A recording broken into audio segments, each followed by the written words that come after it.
¿Cómo están? El Señor les bendiga. Si vamos a Génesis 6,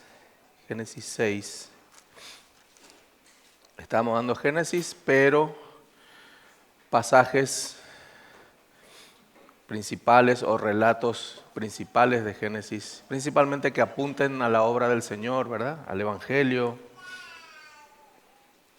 algo que nos muestre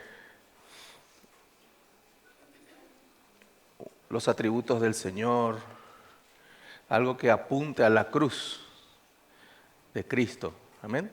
Todo el Antiguo Testamento fue escrito para eso, para apuntar a algo glorioso que iba a suceder, que es la muerte del Señor y su resurrección.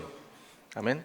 Es por eso que están los relatos de la palabra del Señor. Cuando en la escuela dominical o cuando a los niños le vamos a contar una historia bíblica del Antiguo Testamento, tiene que ser con ese objetivo, de predicarles el Evangelio y no que se quede en una historia o en un relato, sino que darle la enseñanza del por qué pasó lo que pasó. Amén. Y la historia de la construcción del arca es un reflejo del Evangelio del Señor. Ahí vamos a ver, hermanos, que hay maldad, hay juicio, hay gracia y hay misericordia. Son los condimentos del Evangelio. Si alguien quiere predicar el Evangelio a alguien, tiene que tener esos condimentos. Tiene que haber una mala noticia, tiene que haber una sentencia y tiene que haber una esperanza. Ese es el Evangelio completo. Amén. Ese es el Evangelio verdadero que le tenés que contar a las personas. El hombre hizo algo contra Dios y Dios tiene que actuar porque es justo y santo.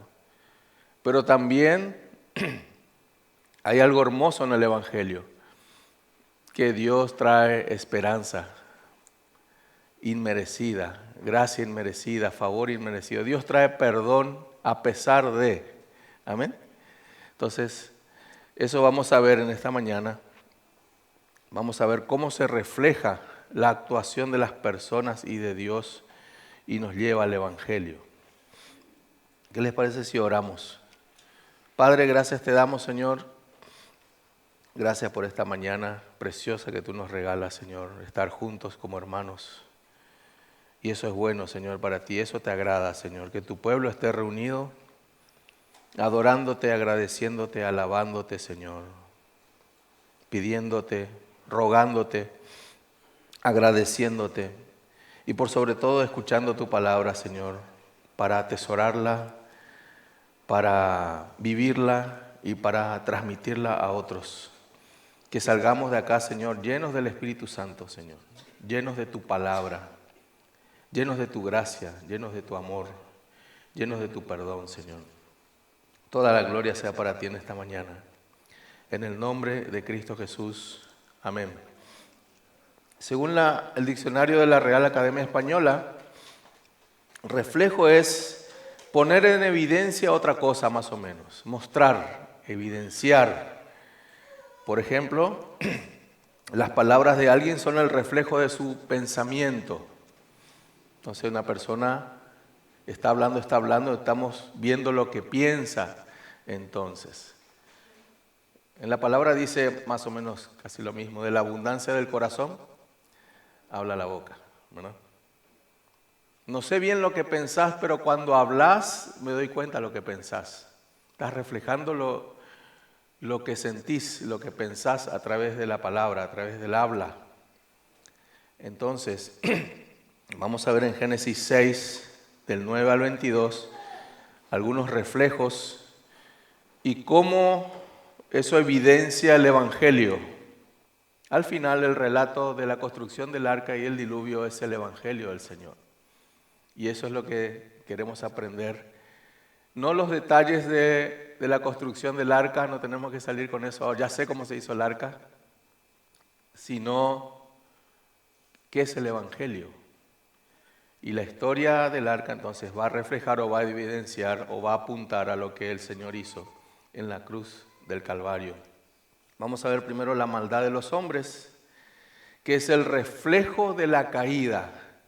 Alex estuvo explicando estos domingos cómo el Señor hizo todo perfecto, todo maravilloso, hizo al hombre por último como reflejo de su carácter, a imagen y semejanza lo creó. Pero ¿qué pasó? Hubo desobediencia y el hombre cayó. El hombre ha muerto, dice la palabra del Señor. Ciertamente morirás. Y murió el ser humano. Y el Señor ya mostró ahí en Génesis 1, 2, 3 su misericordia y su gracia, porque no eliminó a Adán y Eva automáticamente, sino que, ¿se acuerdan? El Señor mató un animal y los cubrió la vergüenza de ellos como una muestra de que Cristo iba a cubrir nuestros pecados. Ahora bien, pasaron más o menos 1500 años aproximadamente y se multiplicaron los hombres. Aumentó la cantidad de personas. Hubo 10 generaciones de Adán hasta Noé, entonces se multiplicaron en gran manera. Y ahí se refleja la gran cantidad de pecado que hay, la maldad. Vaya conmigo a Génesis 6, versículo 5 al 7. Vamos a ver, hermanos, la maldad de los hombres, que es un reflejo de la caída. Génesis 6, 5, para tener un poco más de contexto. Génesis 6, 5 al 7 dice: y vio Jehová que la maldad de los hombres era mucha en la tierra, y que todo designio de los pensamientos del corazón de ellos era de continuo solamente el mal. Y se arrepintió Jehová de haber hecho hombre en la tierra, y le dolió en su corazón. Y dijo Jehová: raeré de sobre la faz de la tierra a los hombres que he creado, desde el hombre hasta la bestia y hasta el reptil y las aves del cielo, pues me arrepiento de haberlos hecho. Versículo 11 y 12, donde vemos otra vez quejándose el Señor. Y se corrompió la tierra delante de Dios, y estaba la tierra llena de violencia. Y miró Dios la tierra, y he aquí que estaba corrompida, porque toda carne había corrompido su camino sobre la tierra. Vemos claramente, hermanos, cuál es el pecado ahí. Está repetidas veces ahí en 2 versículos. Se corrompió, hubo corrupción. Cuando cayó Adán y Eva, entonces comienza la corrupción moral del ser humano. El ser humano mantiene su imagen de Dios. Por eso el incrédulo y el creyente tienen la imagen de Dios todavía. Dios no le sacó todo al hombre: la inteligencia, la capacidad de proteger, de cuidar, de crear. Eso tenemos. Sabemos vivir medianamente civilizados porque tenemos la imagen de Dios. Ahora hemos perdido la semejanza del Señor. El carácter moral hemos perdido. No somos moralmente como Dios, más o menos es lo que perdió, sino que se corrompió esa parte. La parte de buscar a Dios, la parte de obedecer bien a Dios, eso lo perdió el hombre. Se corrompió en esa área el ser humano. Entonces un ateo puede amar a su niño. Un ateo puede proveer a su familia, porque tiene la imagen pero no la semejanza. Vemos la maldad de los hombres. Fíjense, hermanos, la declaración enérgica del Señor en el versículo 5. Y vio Jehová que la maldad de los hombres era mucha en la tierra. Aquí los teólogos hablan de una declaración enérgica. Está enfurecido el Señor. Está enfurecido con eso, con lo que está pasando. Dios es omnisciente y sabía lo que iba a pasar, y llegó el tiempo. Dios tuvo una paciencia de 1000 a 1500 años, de Adán hasta Noé. Dios permitió la multiplicación de las personas sabiendo que se iban a corromper. Dios sabe que un bebé que nace ya nace en pecado, y Dios le permite que viva. Dios le permite que nazca, que se multiplique, porque también es una meta del Señor que se llene la tierra, a pesar de que han pecado, que se llene la tierra. O sea, Dios no se ha equivocado, pero Dios expresa su enérgica tristeza. Fíjense lo que dice el versículo 5. Era mucha la maldad en la tierra, y que todo designio de los pensamientos del corazón de ellos era de continuo solamente el mal. También se cree que había mucha violencia. Las personas eran extremadamente malvadas en la época de Noé, hasta que colmó la paciencia del Señor. Hermanos, 1000 años de paciencia. Había maldad todo el tiempo, no solamente en la época de Noé, sino en todas las generaciones pasadas hubo maldad, como hasta ahora hay maldad en la tierra. Entonces vemos, hermanos, la maldad de los hombres es reflejado en la caída, se refleja en la caída.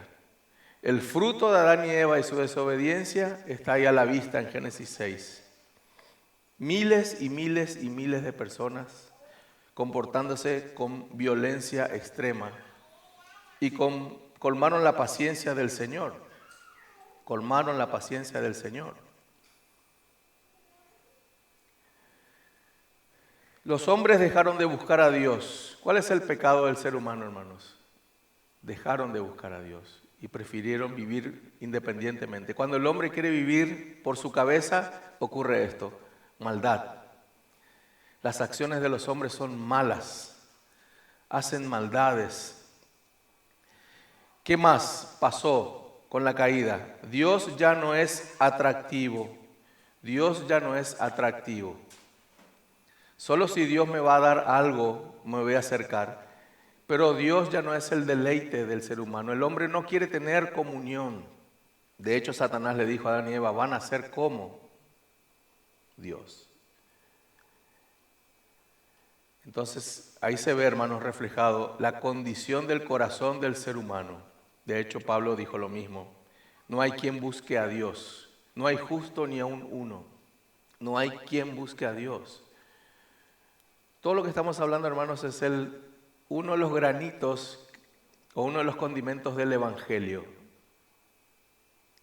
Es parte del Evangelio. La maldad de los hombres. La maldad de los hombres. Nos dice William MacDonald: Dios hasta es repulsivo para muchas personas. No solamente muchas personas no quieren saber amablemente de Dios, y algunos odian a Dios y lo manifiestan y lo dicen. No solamente no le creen, sino que otros lo desprecian si es que existiera ese Dios. Otra cosa que sucedió con la caída es el deterioro del libre albedrío, que tanto se quiere debatir y discutir, pero es un tema muy sencillo, es muy fácil. El hombre tiene libre albedrío totalmente. Solamente que siempre es para pecar. Siempre es para pecar. Siempre va a elegir el pecado. Siempre se va a inclinar ahí. En ese sentido tiene libertad. En ese sentido. ¿Dios o el pecado? El pecado. Así elige el hombre. Naturalmente, como el cerdo elige la comida de cerdos, ¿verdad? Su libre albedrío ha sido deteriorado, ya no es perfecto, ya no le busca a Dios, está dañado, tiene un libre albedrío pecaminoso, siempre lo lleva a pecar. Inclusive, hermanos, cuando queremos hacer cosas buenas, a veces lo hacemos con malas intenciones, con pecado. Voy a dar esto a los niños pobres para salir en Facebook. Voy a hacer esta obra para que me aplaudan y me den una medalla. O sea, hasta haciendo cosas buenas pecamos, porque es nuestra naturaleza. Pecar es lo que mejor sabemos hacer, porque es el efecto de la caída. Otra cosa que sucedió con la caída, con esta maldad, es que el hombre ha endurecido su corazón, y su corazón está hecho de piedra, lo dice la Biblia. Ezequiel 15, Ezequiel 36. El corazón del hombre es de piedra. Metafóricamente, no tiene sensibilidad para las cosas de Dios. No tiene esa sensibilidad natural para buscar las cosas de Dios. Todo eso tiene que saber la persona que va a escuchar el Evangelio. Este conjunto de características, hermanos, que vemos aquí, fíjense el versículo 5, era mucha la maldad en la tierra. Los teólogos se dedicaron a hacer una síntesis o un resumen de la maldad o una teoría de la maldad de los hombres y se convirtió en doctrina, la doctrina de los hombres. Cuando estudiamos, por ejemplo, teología sistemática, entonces podemos estudiar la doctrina del hombre o la antropología bíblica, ¿verdad? Antropología bíblica. ¿Por qué? Porque el hombre, hermanos, se ha convertido en un depravado radical, o tiene inhabilidad espiritual o tiene incapacidad moral. Esa es una de las doctrinas del Evangelio. Esa es una doctrina bíblica. El hombre no es bueno por naturaleza. El hombre es malo por naturaleza. Tiene incapacidad moral para buscar a Dios. Tiene una depravación radical. ¿Qué significa eso? Que todo su ser está contaminado por el pecado. Sus emociones, su voluntad, sus acciones, sus palabras. Todo, hermanos. Hasta nosotros nos damos cuenta que ya hablamos de más a veces o pecamos con nuestras actitudes. Es natural en nosotros. Todo designio, fíjense el versículo 5, todo designio, todo plan significa eso. Toda intención de los hombres en general es hacer daño, es hacer el mal. Hermanos, vemos aquí el reflejo de la caída, la maldad del ser humano aumentada. En Génesis 3 pecaron 2. En Génesis 6 pecaron miles. Y Dios tuvo paciencia. Y nacían las generaciones. 1000 años. ¿Cuántas generaciones? Todas las generaciones. Otra generación nueva pecando. Otra generación nueva pecando. Entonces, fíjense lo que dice el versículo 5. Es solamente el mal. Solamente el mal. Toda la Biblia habla de la maldad de los hombres. Jeremías dijo, engañoso es el corazón, más que todas las cosas, y perverso. Esa parte no sé por qué la puso ahí. La tenía que poner muy fuerte. Ese perverso está corrompido. ¿Quién puede? Dice también Jeremías, ¿alguien puede cambiar al etíope su piel o al leopardo sus manchas? Diciendo, ¿alguien puede cambiar la naturaleza de esas criaturas? Así también, dijo Jeremías, ¿pueden ustedes hacer el bien estando habituados a hacer el mal? El rey David dijo, en pecado me concibió mi madre.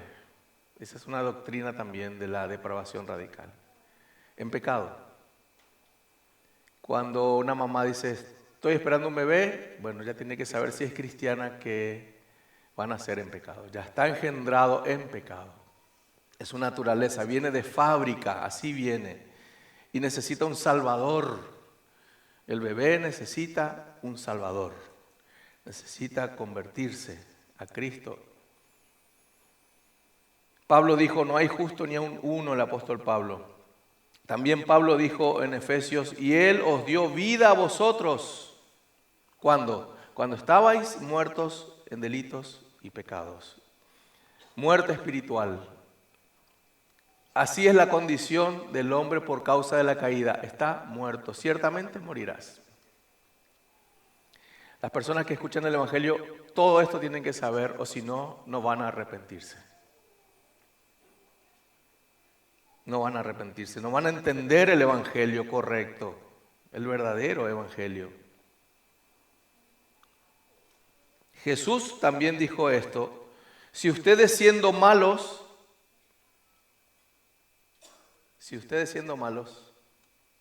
saben dar cosas buenas a sus hijos, que es verdad lo que dice, somos malos y damos regalitos a los hijos.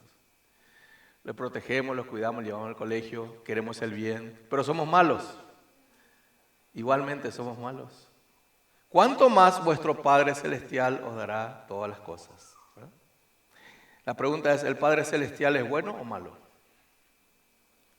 Es bueno. Dice Lorraine Bodner, Adán y Eva no pudieron vencer la fuerza del pecado gozando de mejores condiciones que nosotros. ¿Cómo nosotros vamos a vencer el pecado? Adán y Eva estaban en mejor condición, el ambiente era perfecto, igual pecaron. ¿Cuánto más esta generación no va a pecar todo el tiempo si el ambiente ya está corrompido? Versículos 6 y 7, fíjense, seguimos con la maldad de los hombres. Y se arrepintió Jehová de haber hecho hombre en la tierra. Aquí, hermanos, también se quiso debatir con este tema, pero siempre hay que buscar la raíz de la palabra nomás y ya está. No es que Dios se equivocó. Dios no se equivoca, nunca. Uno se puede arrepentir porque compré el auto equivocado, compré mal la casa, me arrepiento, o sea, te equivocaste. Pero aquí no se refiere a que Dios hizo mal en crear a los hombres. O el plan de Dios de la creación fue mala, se equivocó Dios. Aquí lo que está diciendo en realidad es que está triste Dios. Le pesó a Dios, eso es lo que está diciendo. Le pesó en su corazón. Son su creación, son sus hijos en ese sentido. Hijos creados. Y le pesó, le dolió al Señor. Nathan en hebreo. ¿Qué significa Nathan? Es como un suspiro fuerte. Se lamentó suspirando, por decirlo así, para que entienda el ser humano cómo le pesó a Dios. Le pesó a Dios, versículo 6, de haber hecho hombre en la tierra. Versículo 11 y 12, estamos saltando porque estamos hablando de la maldad de los hombres, fíjense, y se corrompió la tierra delante de Dios y estaba llena de violencia. Dicen algunos comentaristas que había entre estos pecados, había maldad, había afrenta, había agravio, había crueldad, daño, falsedad, iniquidad, injuria, injusticia, rapiña, robo, violencia. Todo eso estaba practicando el hombre ya en aquel tiempo. Por eso le pesó a Dios. Hermanos, sabemos que Dios por las Escrituras tiene mucha paciencia. Pero cuando dice Dios, me pesa ya no da más. Entonces va a preparar el juicio, lo que se va a venir después. El juicio de Dios. El versículo 12 habla de un crecimiento exponencial del pecado. Entonces, ¿cuál es la tesis, hermanos? Que cuanto más población tiene la tierra, más peca o más pecado vamos a ver. Se escriben canciones, poemas, hay profetas que hablan de un mundo mejor e ideal. Vamos a vivir mejor. Estamos creando tecnologías para vivir mejor. Eso no va a suceder. Podemos vivir de forma más práctica o con más comodidades, pero el corazón es el mismo. De hecho, Jesús dijo que el juicio venidero va a ser peor que lo que pasó en Sodoma y Gomorra. ¿Por qué es peor? Porque se peca peor. La maldad es más grande todavía. Segundo punto, el juicio. Lamentablemente, hermanos, si esto pasa, viene el juicio. El segundo condimento del Evangelio, ¿cuál es? Decirle a las personas que por esa condición humana merece el juicio de Dios. La persona merece el juicio de Dios. Dios es justo y santo. ¿Por qué, hermanos? Porque estamos ofendiendo a un Dios justo y santo, que no tolera el pecado. A pesar de que tiene esa paciencia increíble, Él no tolera el pecado. Un día Dios tiene que juzgar. Versículo 13 y 17, vamos a ver un poco cómo se refleja aquí en la historia la santidad de Dios. Versículo 13, dijo pues Dios a Noé, he decidido el fin de todo ser, porque la tierra está llena de violencia a causa de ellos, y he aquí que yo los destruiré con la tierra. 17. Y he aquí, yo traigo un diluvio de aguas sobre la tierra para destruir toda carne en que haya espíritu de vida debajo del cielo. Todo lo que hay en la tierra morirá, la sentencia de Dios. Dios no juega, hermanos, cuando va a traer juicio. Él dijo, Él lo va a hacer.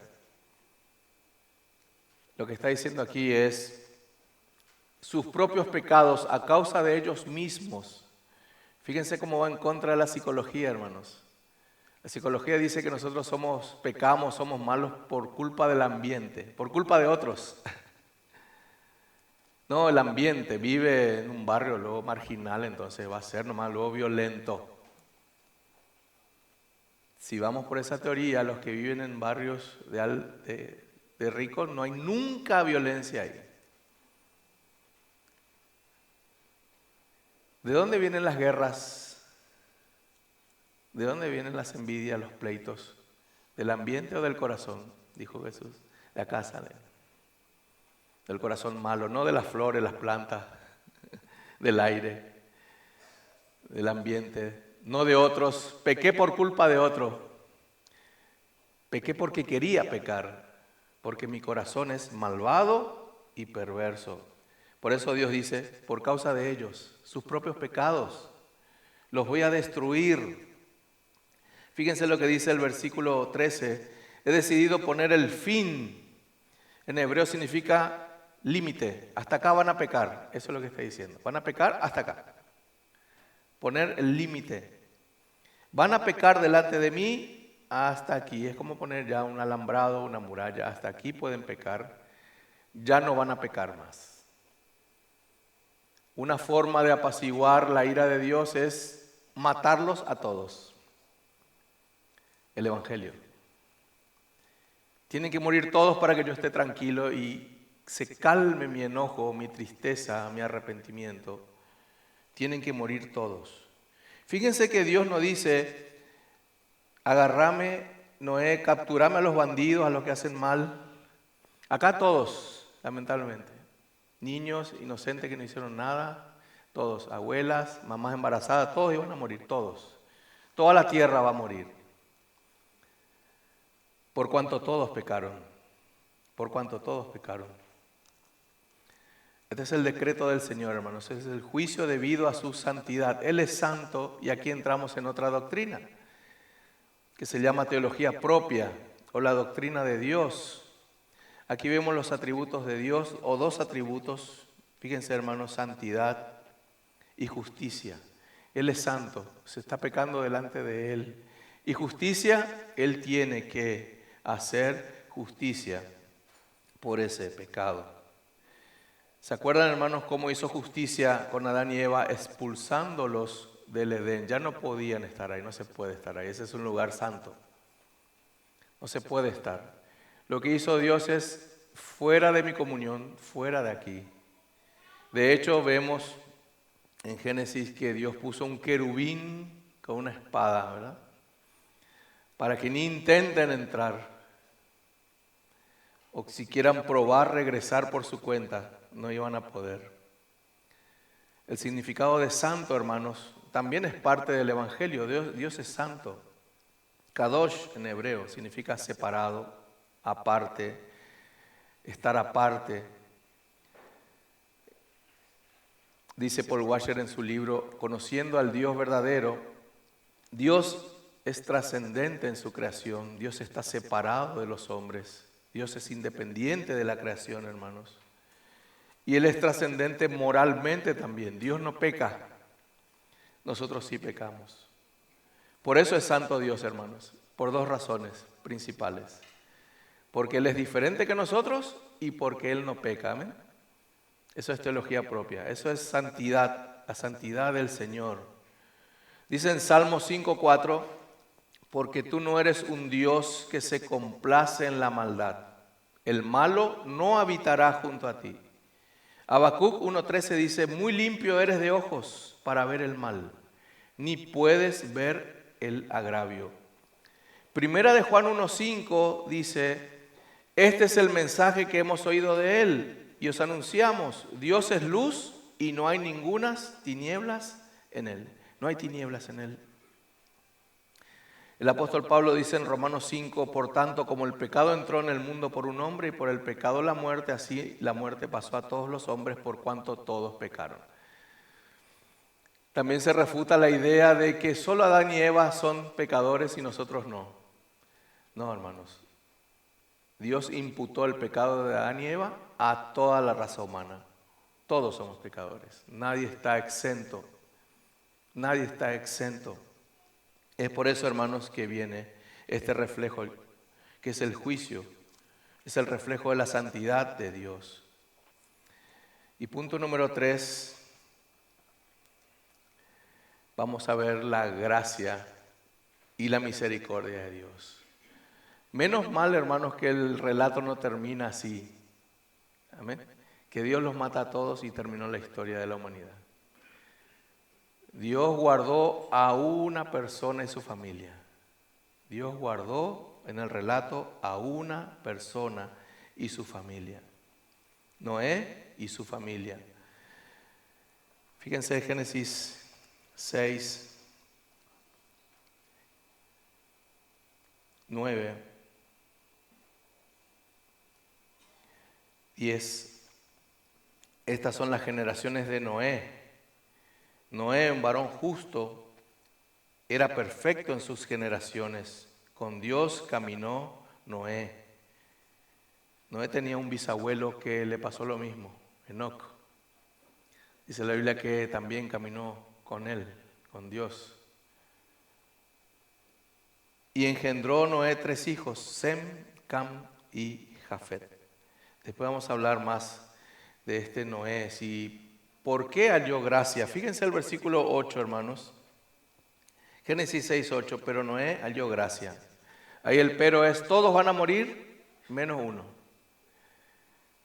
Pero Noé halló gracia ante los ojos de Jehová. Noé y el arca, hermanos, representan o reflejan la gracia y la misericordia de Dios. La gracia y la misericordia de Dios. En Hebreos 11:7, que habla de los héroes de la fe, de los hombres que tuvieron fe en todas las épocas, dice que Noé fue advertido por Dios acerca de estas cosas que no se veían, el diluvio, por ejemplo, y con temor preparó el arca en que su casa se salvase, y por esa fe condenó al mundo y fue hecho heredero de la justicia que viene por la fe. Segunda de Pedro 2:5 dice, y si no perdonó al mundo antiguo, sino que guardó a Noé, pregonero de justicia, con otras 7 personas, trayendo el diluvio sobre el mundo de los impíos. Hermanos, Noé tenía una misión, construir el arca, y algunos detalles interesantes sobre el arca. El arca se construyó en 120 años aproximadamente. O sea, ¿qué vemos otra vez ahí? La paciencia de Dios. Hace un arca, pero despacito nomás. 100 a 120 años de paciencia. Y no solamente construía el arca, y mientras que construía el arca pregonaba, pregonero de justicia, él predicaba. Imagínense en esa época, hermanos, nunca llovió, nunca hubo diluvio, nunca vio la raza humana algo semejante como que está construyendo y va a llover, y se reían toda la gente, nunca llovió. Arrepiéntanse, prepárense para entrar al arca por más de 100 años. La paciencia. Ahora el Señor Jesús dijo también que así parecido a eso va a ser su segunda venida. Como en los días de Noé, así será la venida del Hijo del Hombre. ¿Qué estaban haciendo las personas, hermanos? ¿Cómo van a estar las personas en la segunda venida? La gente va a estar casándose, haciendo negocios, indiferente, no escuchando la advertencia, muchos riéndose. ¿Qué va a venir? No va a venir. Todo es historia. Mucha gente dice que todo esto es mentira, que la Biblia es un cuento. Y bueno, como en los días de Noé va a ser mi segunda venida. Fíjense, hermanos, el versículo 14 al 16. El Señor ya le da instrucciones sobre la construcción del arca. Hazte un arca de madera de gofer, harás aposentos en el arca y la calafatearás con brea por dentro y por fuera.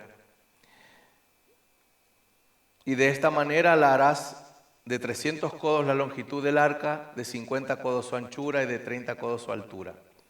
Una ventana harás al arca y la acabarás a un codo de elevación por la parte de arriba. Y pondrás la puerta del arca a su lado y le harás piso, bajo, segundo y tercero. Y he aquí que yo traigo un diluvio de agua sobre la tierra para destruir toda carne en que haya espíritu de vida debajo del cielo. Todo lo que hay en la tierra morirá. Todo lo que hay en la tierra morirá. Las instrucciones, y si hacemos, vamos dibujando en una pizarra lo que está describiendo aquí. Está hablando más o menos de una nave de 150 metros de largo, de 25 metros de ancho más o menos y de 15 metros de altura, donde caben 3 pisos más o menos, con una sola ventana. Pero algo interesante, iba a ser fea la nave.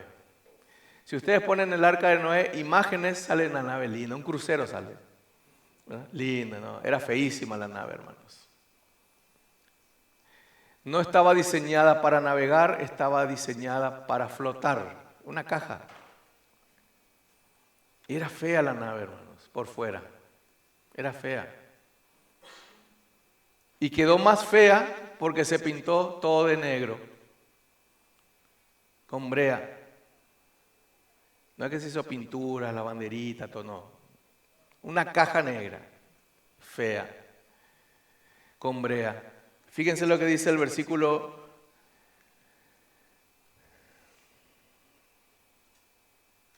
14.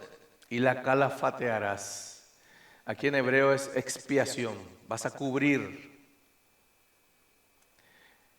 ¿No te hace recordar a Jesús no tan atractivo? En la cruz ensangrentado. Sin atractivo. Pero es la única solución que hay. Sin atractivo. El arca no tenía ningún atractivo. Nadie quería entrar en el arca. Encima había que entrar antes que llueva y nunca llovió. ¿No te hace acordar el Evangelio que es una locura para los que se pierden? Es un mensaje sin atractivo. ¿Por qué tengo que creer? Y es mentira que va a haber un juicio. No va a haber un juicio, no creo eso. No va a haber un diluvio. Nunca llovió. Este señor Noé es un loco. Decía la gente seguramente. Entonces vemos la gracia y la misericordia de Dios en el arca, hermanos, que es un tipo de Cristo. Vamos a ver enseguida las tipologías. Es un tipo de Cristo. Es una prefiguración de Cristo ofreciendo salvación en medio de un juicio venidero. Amén. En teología existen los tipos y antitipos. Los tipos de Cristo son los relatos o las figuras que vemos, cosas o figuras que vemos que después se cumplen en Cristo. Cristo es la realidad de ese tipo, llamado antitipo, ¿verdad? Moisés es un tipo de Cristo en el sentido de que él libertó a esclavos de Egipto. Y el Señor nos liberó de la esclavitud del pecado. ¿Se está entendiendo? Entonces hay tipos y antitipos. Este tipo en teología significa presagio o prefigura de algo que está por venir. Versículo 18 y 22. 18 y 22. La gracia del Señor sobre Noé. Mas estableceré mi pacto contigo y entrarás en el arca tú, tus hijos, tu mujer y las mujeres de tus hijos contigo.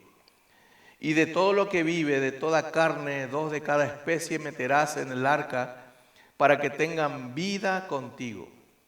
Macho y hembra serán. De las aves según su especie y de las bestias según su especie. De todo reptil de la tierra según su especie, 2 de cada especie entrarán contigo para que tengan vida. Y toma contigo de todo alimento que se come y almacénalo y servirá de sustento para ti y para ellos. Y lo hizo así Noé, hizo conforme a todo lo que Dios le mandó. Por eso era un hombre de fe. Noé también en su humanidad, hermanos, para él también nunca llovió. ¿Qué es medio loco esto que me pide Dios? Pero lo voy a hacer en obediencia. Es así, alguien que se salva es así, hermanos. Cree por fe. Lo cree. Cree que va a haber un juicio, cree que va a haber un infierno, cree que va a haber un diluvio, cree que la única esperanza es el arca, es Jesucristo. Por fuera no es atractivo, por dentro el arca ofrecía protección, comida, calor, refugio. Y si leen en sus casas el diluvio, las aguas golpeaban contra el arca, pero los que estaban adentro eran protegidos. Así el Señor protege a su iglesia, amén. A los que están en Cristo. La ira de Dios vino sobre Cristo. La ira de Dios golpeaba el arca, pero los que estaban adentro se alimentaban bien, tenían calor, estaban protegidos, ni una gota de agua entró. Tal vez hasta tenían un poco de miedo porque se sacudía el arca. Flotaba, entonces hacía esto seguramente. Pero por la fe Noé hizo todo eso y entró con su familia. Vamos a ver entonces, hermanos, algunas características del arca y de Cristo para que ustedes puedan usar este pasaje como predicar el Evangelio. Compartir el Evangelio con este pasaje bíblico. Dijimos que el arca era sin ningún atractivo estético. Era feo el arca, hermanos. O sea que no crean en eso de Google, la nave, el crucero. No. Era una caja negra con brea. Dice Isaías 53:2, en este Mesías no hay parecer en él, no hay hermosura. Le veremos, pero sin ningún atractivo para que le deseemos. Jesús también, hermanos, no tenía atractivo. Ustedes vienen a mí por el pan y por los peces. No tenía ningún atractivo. ¿Puede salir algo bueno de Nazaret? Los judíos esperaban un rey majestuoso, hermoso, poderoso para liberar al pueblo de Israel. Pero vino un carpintero muy pobre, del peor pueblo de Israel, Belén, el más pobre de todos. De hecho, nació de forma indecorosa Jesús. De forma indecente nació Jesús. En un establo donde duermen los animales. Ahí nació el Señor. ¿Verdad? Ahí nació el Señor. No es atractivo el Señor. ¿Por qué me haría cristiano? ¿Por qué dejaría este mundo? No tiene atractivo. El arca no tenía atractivo. Pero no entró. Otra comparación del arca y el Señor Jesús es que es el único medio de salvación. No había otra forma de salvarte. De hecho, si leen el diluvio, dice que las aguas taparon los picos más altos de la tierra y de hecho creció más el agua. Dios hizo como para que ninguno se suba hasta el pico, y uno que mida 2 metros y se salve porque es alto. Dice la Biblia que él subió otra vez. Encima del pico más alto, 7 metros más el agua subió. O sea, no hay chance, a menos que midas 8 metros. Y tu nariz todavía respire. La idea era eliminar a la raza humana. Juicio de verdad. juicio de verdad. ¿Era entras en el arca o te morís? Cuando predicamos el Evangelio es entras en Cristo o te morís. Amén. El único refugio era el arca. Dios no hizo otro lugar de salvación. Dios no creó cuevas. Dios no le dijo, hay otra nave por ahí. No, tienen que entrar. Y les dio tiempo para entrar. 120 años les dio tiempo. Generaciones podían entrar. No quisieron entrar. Ni sus hijos ni sus nietos no querían entrar. No es atractivo el arca. Jesús dijo, yo soy el camino, la verdad y la vida. Nadie viene al Padre si no es por mí. Nadie se salva si no es por Cristo. El único, hermano, no hay Jesús más. Jesús más obras, Jesús más alguien, Jesús solo Cristo. Otra comparación es que es un refugio. El arca de Noé, hermanos, proporcionó el refugio. Lo que le salvó fue la brea. La brea salvó. No entró agua. ¿Qué le cubre a la iglesia, hermanos? El Señor. El Señor cubre a la iglesia. El Señor recibe los golpes de la ira de Dios.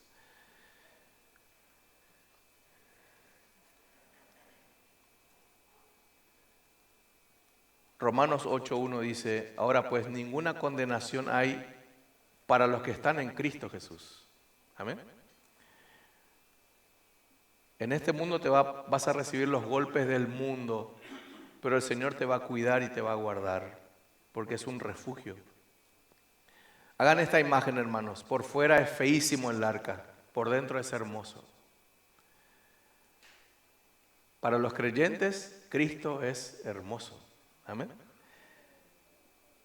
Tal vez al principio cuando te predicaron no era interesante Jesús. Ahora es hermoso, ¿verdad? Ahora me deleito en Cristo, en su palabra. Él me provee, Él me guarda, me cuida. Mientras el mundo es un caos, Él guarda mi alma. Dice que tenía una sola puerta, una sola entrada. Qué interesante, hermanos, que más adelante dice que Dios cerró la puerta. No fue Noé, fue Dios. Y dice la Biblia que Dios cuando cierra, nadie abre. Yo me imagino, hermanos, la desesperación de la gente tratando de, algunos forzar, pero ya es tarde. Tuviste 120 años. Cuando estaba abierta había que entrar. Noé capaz que les gritaba, no tengo la llave. Yo no sé abrir. Fue Dios que la cerró. Así es el juicio de Dios, hermanos. La iglesia ya no interviene, ya es tarde. No olvides nunca eso, hermanos. Y predica así el Evangelio. Ahora está abierta la puerta. Estamos en tiempo de gracia, es ahora que hay que entrar. Después ya va a ser tarde. Ahora hay gracia, ahora hay misericordia para los pecadores. Ahora es hoy. Jesús dijo, yo soy la puerta. El que por mí entrare, será salvo. Jesús es un maestro, hermanos. Seguro que en su mente estaba el arca. Yo soy la puerta, por ahí se entra. Por mí.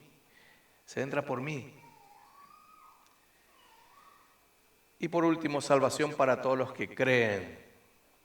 ¿Quiénes entran, hermanos? Por la fe. Noé construyó el arca, agarró a su familia. Interesante, algo entre paréntesis, todos los comentaristas y teólogos concuerdan que Noé no llamó a los animales. Dios los enviaba. Noé predicaba, Dios los metía. La iglesia predica, Dios los mete. Amén, hermanos. La iglesia no salva a nadie. La iglesia pregona. La iglesia habla. ¿Quién introduce a Cristo a los pecadores? El poder de Dios. Amén. El poder de Dios. Otros comentaristas van más allá y dicen, bueno, Dios como que le habló a los animales. En su instinto, un instinto, ¿verdad? El resto murió. Dios es el que salva. Dios es el que envía. El arca está disponible, hermanos, para todo aquel que cree. Juan 3:16 dice eso. De tal manera amó Dios al mundo que dio a su Hijo unigénito para que todo aquel que en Él cree no se pierda, mas tenga vida eterna. En conclusión, hermanos, quiero hablarle a la iglesia y a los que no son creyentes, si están escuchando, mirando. Para mis hermanos que ya estamos en Cristo, te animo a que disfrutes de Él. ¿Qué tenemos que hacer ahora? ¿Estamos adentro? No estamos afuera. Estás adentro del arca. Disfruta del viaje. Estás flotando ahora. Algo interesante que se me escapó es que Noé no condujo el arca. Se iba solo. Dios estaba dirigiendo el arca. ¿Quién era el piloto? Dios. No había timón. Es más, si había, no hay cómo mirar, no hay visual. ¿Quién dirige a la iglesia? Dios. Estamos flotando, hermanos. Estamos yendo. Disfruta del viaje. Disfruta de su provisión. Disfruta de su salvación. Sea agradecido todos los días. A mí me impresiona que estuvieron 1 año y 14 días viajando. Y algo que más me impresiona es que hubo comida todo ese año. Para todos. Para todos los que estaban adentro. Nadie salió desnutrido de ahí. Protegidos y alimentados y cuidados. Hermanos, eso tenés que hacer mientras estás aquí en la tierra. Disfruta de Cristo. Procura obedecer sus mandamientos. Adora al Señor. Noé, cuando tocó tierra firme, hizo un altar al Señor y ofreció sacrificios al Señor. Ofrecerle tu cuerpo como sacrificio vivo, santo, agradable al Señor. Ahora, para los que todavía no entraron al arca, entra ahora. Porque solo por medio de Cristo puedes ser salvo. Entra ahora porque Jesús, aunque Jesús no te parezca atractivo o interesante, tenés que creer por la fe y entrar. Entra porque habrá un juicio terrible para los que rechazaron a Cristo. Habrá un juicio terrible. De hecho, hizo un pacto con Noé. Ya no va a ser por inundación. Pero no todo termina ahí. No es todo risas y alegría. El juicio que viene es por fuego, por destrucción también. O sea, no acabó Dios todavía. Simplemente Dios tiene paciencia con nosotros. Amén. Dios tiene paciencia con las generaciones, pero habrá un juicio final. Habrá un juicio final. Entra porque la paga del pecado es muerte, pero la dádiva de Dios es vida eterna en Cristo Jesús, Señor nuestro. Y entra porque Dios te está hablando hoy. Y si oyes hoy su voz, no endurezcas el corazón. Dios juzga, Dios es santo, pero Dios también tiene gracia y misericordia para pobres pecadores como nosotros. Amén, hermanos. Damos gracias al Señor por su bondad en esta mañana. Padre Santo, te damos gracias. Gracias, Señor, por este relato que nos recuerda, Señor, claramente la obra de Cristo en la cruz del Calvario. Gracias porque nos acordamos que realmente Cristo no era atractivo para nosotros al principio. Éramos del mundo y vivíamos como el mundo, pero tú nos amaste, Señor, y tuviste paciencia con nosotros, tuviste gracia, misericordia, bondad, hasta que nos arrepentimos, creímos y entramos en Cristo. Ahora es hermoso el Señor. Declárale en esta mañana que Cristo, eres hermoso. Hoy eres hermoso, Señor, para mi vida. Eres lo único, el único tesoro que deseo, que tengo. Eres lo más valioso, Señor, que tenemos. Tal vez no seas atractivo por fuera, pero eres precioso por dentro, Señor. Y te damos gracias por eso, Señor. Porque no nos ahogamos en las aguas del diluvio, Señor, sino que entramos en ti por tu misericordia, por tu gracia, Señor. Te damos gracias porque nosotros no conducimos nuestra vida, Señor, sino que tú nos conduces a la tierra prometida, Señor. Eres tú el capitán, el que dirige el barco, Señor, el que dirige la nave, Señor. Te damos gracias, Señor. Y por último, Señor, enséñanos a ser agradecidos todos los días por tu gran salvación. Que seamos como Noé, pregoneros de justicia, Señor. No solamente que estemos en Cristo, sino que prediquemos de Cristo. Que advirtamos a otros que va a haber un juicio venidero y terrible. Y que Dios tiene paciencia. Dios tiene paciencia y hoy estamos en tiempos de gracia. Hoy es el día de salvación. Es hoy. Gracias por este relato, Señor, y que nosotros seamos un reflejo de tu gracia y misericordia, viviendo para ti, Señor. En el nombre de Cristo Jesús. Amén.